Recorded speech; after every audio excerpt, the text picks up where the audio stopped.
Minari was directed by Lee Isaac Chung and tells the story of a Korean family that has just immigrated to the United States in the 1980s, and they're trying to start a life up there. Although there are a lot of hardships on the way, there's a lot of obstacles to tackle, both internally and in terms of the life that they're trying to create.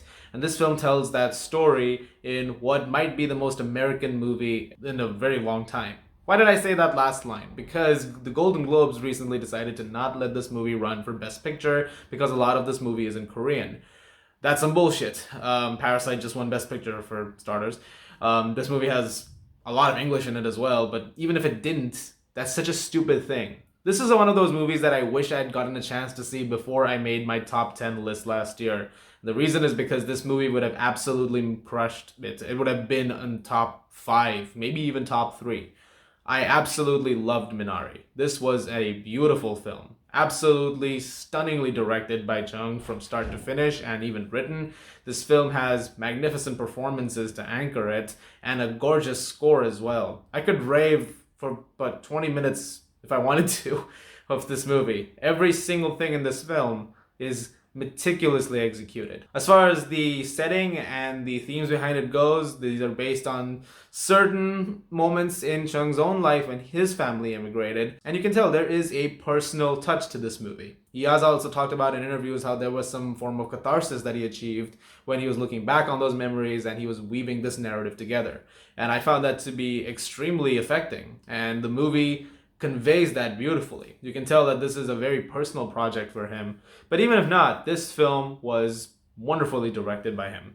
And the cinematography, I cannot get over how beautiful this movie looks from start to finish. Every frame is almost a painting, and it's just vividly executed. The performances, Steven Yeun is wonderful in this, and he's been having some very good years recently. Like with after Walking Dead was done, it's like, you know, with Burning, and now this is like I've loved the stuff that he's been doing recently, and I can't wait to see him in more things.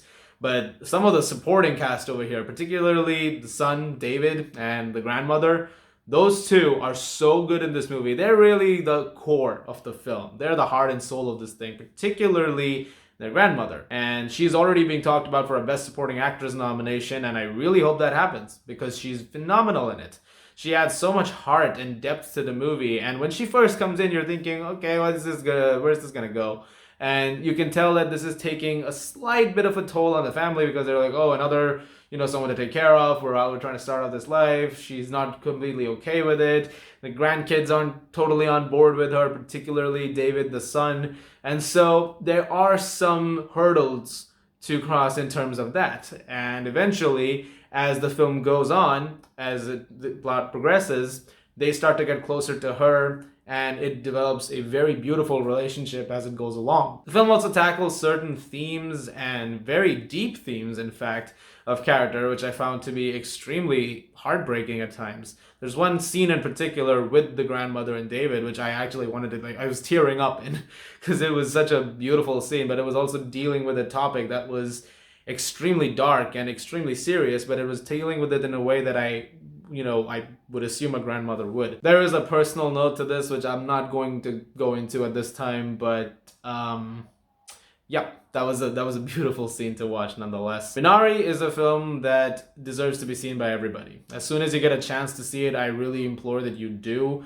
And it's just wonderful. It's a film that sticks with you for the longest time after it's over. I saw it a couple of weeks back. This review is late because I've had some stuff going on personally. I mean, social media can be busy as hell, but trust me, under this roof, something's always going on, and stuff has been going on. So I'm sorry if I've not had review output as much, but ever since I saw it, I can't stop thinking about it. Particularly the ending, which I'm not gonna go into, but it has one of the more just gets you right here, man. That. Whew, I'm gonna give Minari a very well-deserved 10 out of 10. Guys, thank you very much for watching. I watched a few other movies too, as well as some TV shows that I've been looking into. There might be some throwback stuff because there's been a fresh set of delays of films, so there's gonna be a while before some newer releases are talked about. But I might do some reviews for some older things. For example, I realized I never talked about Annihilation. It came out a few years ago, and I wanted to do a review of it for posterity's sake. I've also been watching Westworld, so I might review seasons 1, 2, 3 of Westworld, like in one gigantic review of what my thoughts are on it so far. Looking forward to that. You guys are the best as always. Thank you very much for watching, and I'll see you guys at the movies.